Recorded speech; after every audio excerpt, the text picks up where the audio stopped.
Colour can completely change the mood and story of an image. In this video, I'm going to take this image and show you how I use DxO FilmPack 8 as a creative colour grading tool, playing with different looks and seeing just how much the feeling of an image can change. FilmPack is a plugin that integrates with both Photoshop and Lightroom, and as a DxO representative, it's one of the tools I really enjoy using in my own creative work. Let's jump into FilmPack and have a play. I've opened up FilmPack and this is what I call the workspace. I'm going to go and do a quick navigation, show you some of the areas that I will be working with. The first area that I'm going to show you is over on the right-hand side. Let's have a look at presets and customize. I'm going to come back to presets, and this is where you can access all these beautiful digital film types. Now, when I started landscape photography way back in the days, I started with a digital camera and I didn't work with film. So as I'm going through all these presets, I'm discovering something new. Now, I've been clicking on them and just going, oh, I like that. No, that's not what I'm after. And I just explore.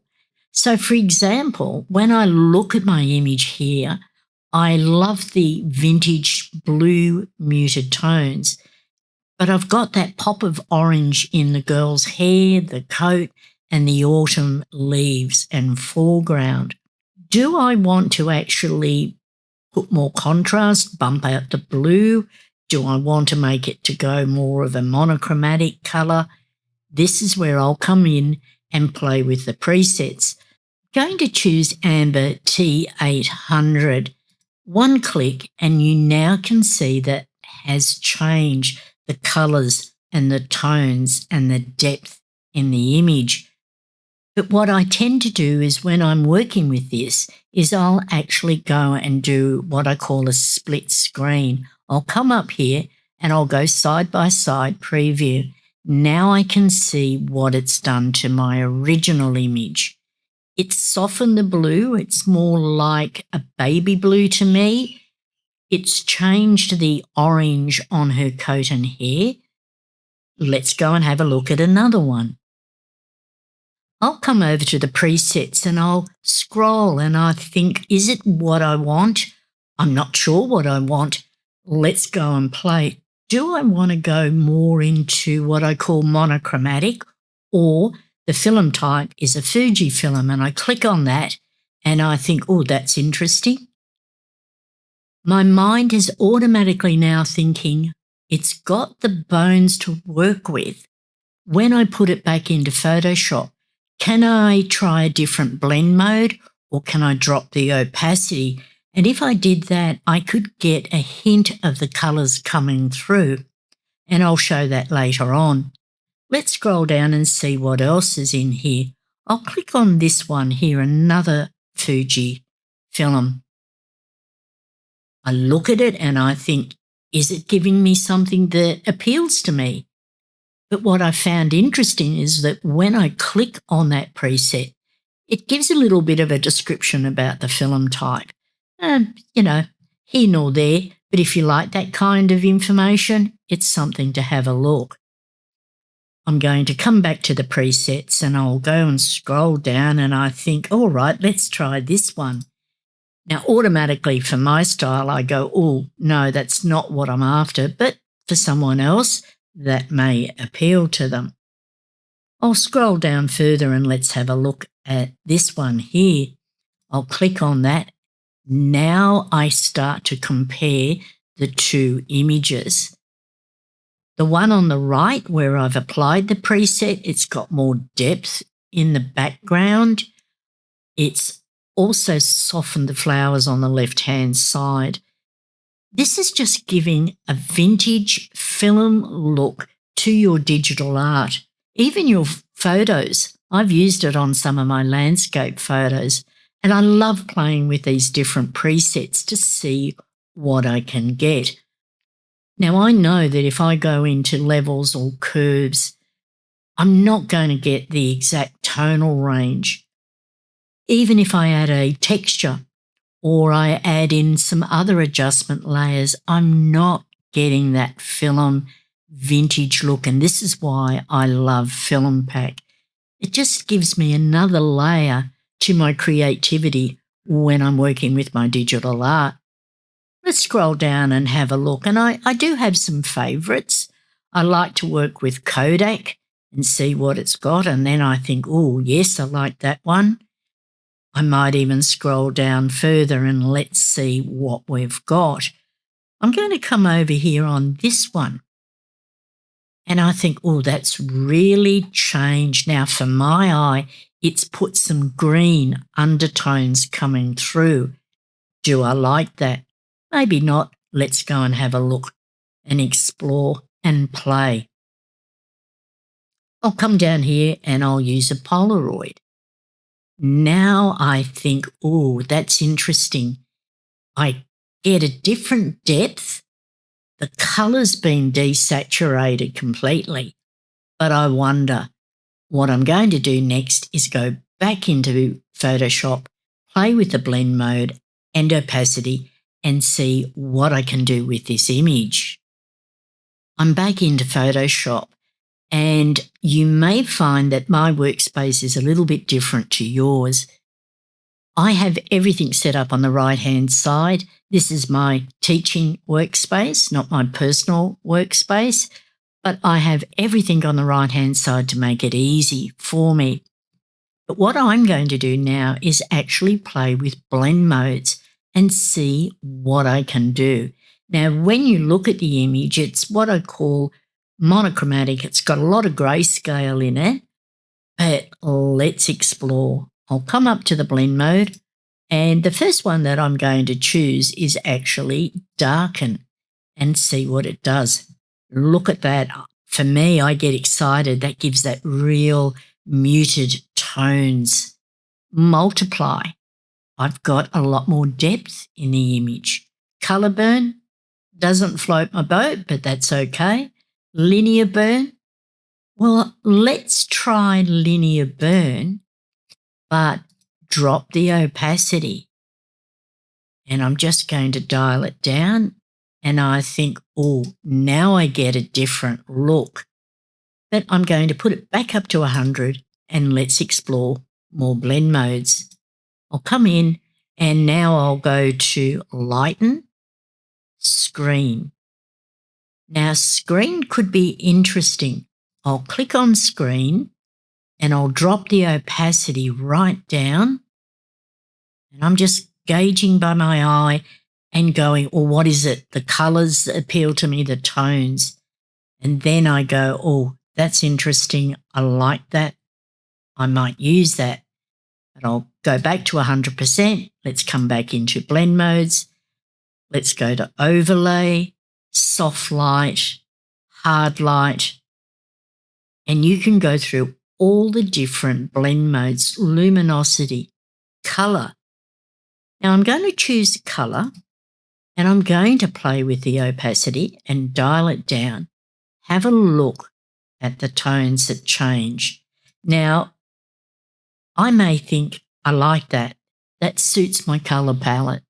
But I'm going to turn this layer off and actually see the difference with me applying a FilmPack preset, playing with the blend mode and playing with the opacity. There's my original image. And now with that filter on or that preset, it's given a different look. I love playing with colour and seeing what I can get using different tools, and that's why I use FilmPack. I'm going to go back in there and explore with more of the presets and see what we can achieve with this image. Let's have a look at some of the icons just up here in the top and I'll explain. For example, you've got different options with compare, side preview, zoom. So if I clicked on zoom, it will zoom up. If I click back, it won't change. But if I click on 1:1, it drops it down and I can actually look at it, what I call like a thumbnail preview. If I come over and I choose some of these, I've got a navigator toolbar there. I'll click on that. I've also got a histogram. Some people like to work on the histogram. I don't.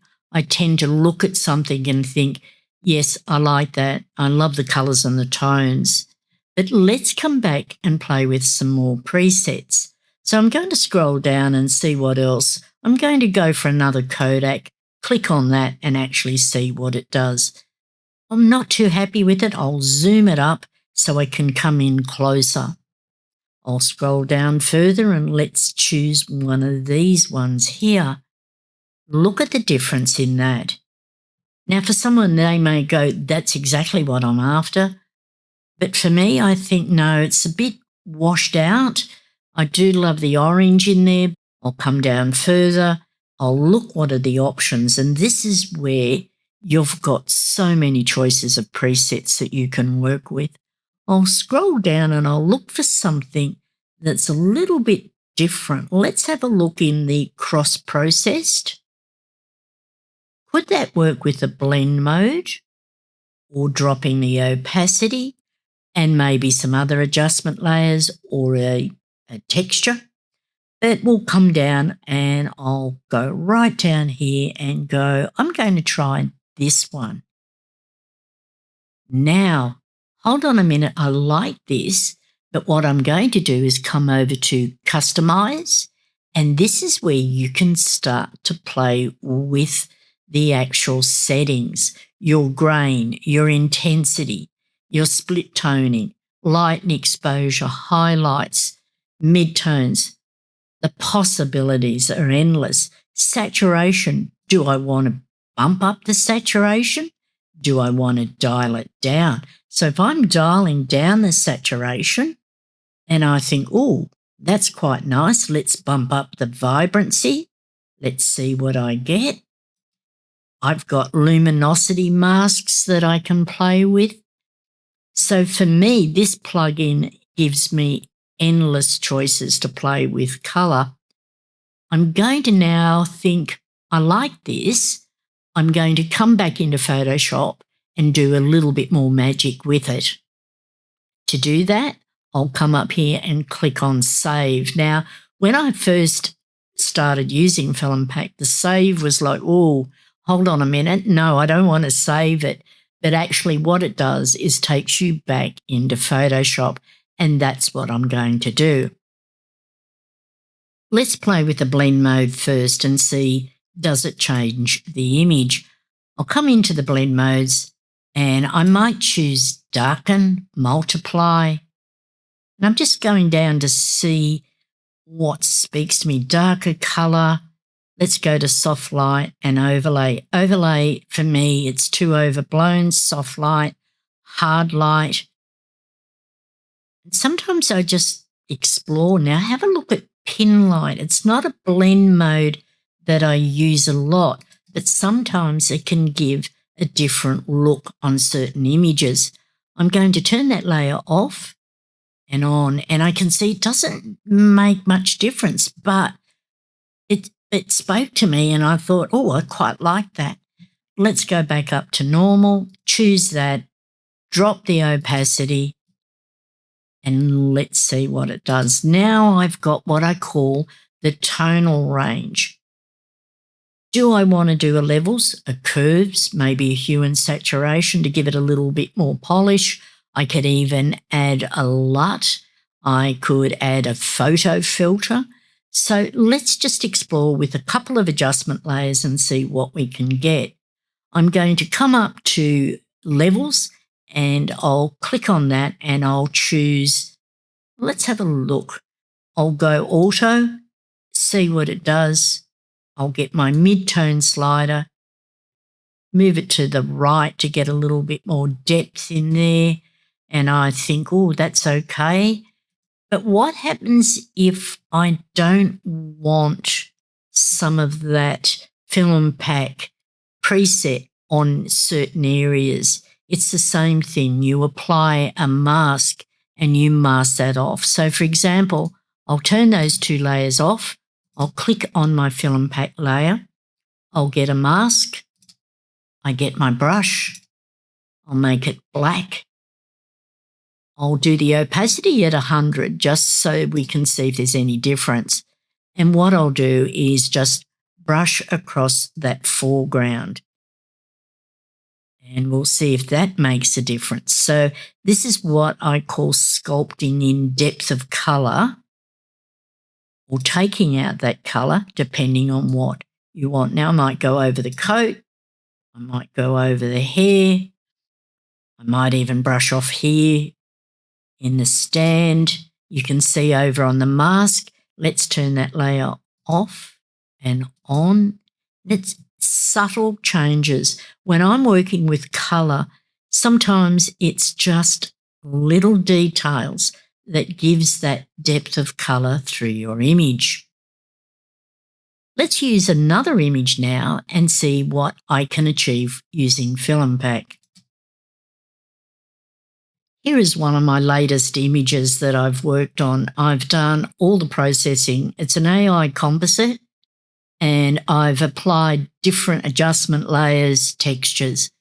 But what else can I get with this image by putting it into FilmPack? Let's go in and explore. With this image, I'm working with scale and putting a different slant onto the story that I want to tell. I've got the colour and the tones that I'm after, but what more can I do with it? I'm going to come over to the presets. I'm looking at the colour and I think I'm happy with the colour. Do I want to go more contrast? Do I want to dial that down? Do I want to turn it into more monochromatic or black and white? And this is where I become a happy clicker. I click on one of the presets and I look at it and I think, oh, I like that.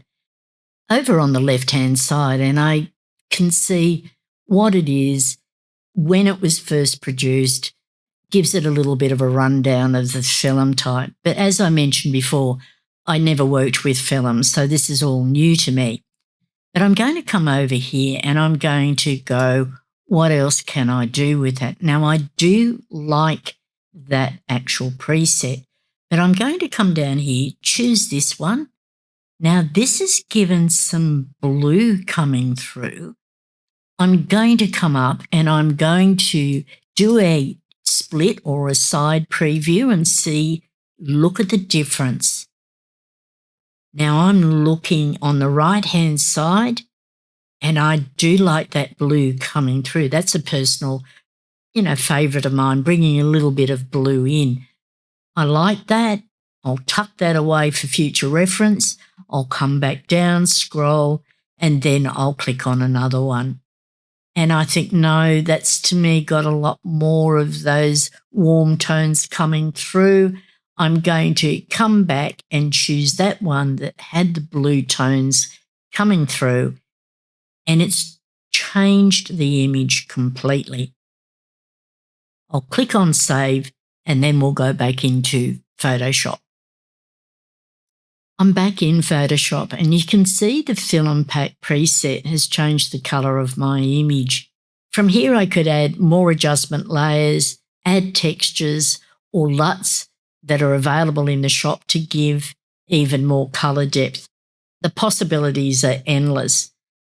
And that's why I enjoy using FilmPack 8. It's another creative tool I can use to explore colour and see where the image can take me. I am a DxO affiliate, and I only recommend products that I use in my creative workflow. So if you'd like to try FilmPack 8 or any of the other DxO products, look for my affiliate link in the description, and you can also use my code SandraD15 to receive 15% off. Thanks for watching, and if you enjoy these creative tips and tutorials, don't forget to subscribe or share with friends. I'll see you in the next one.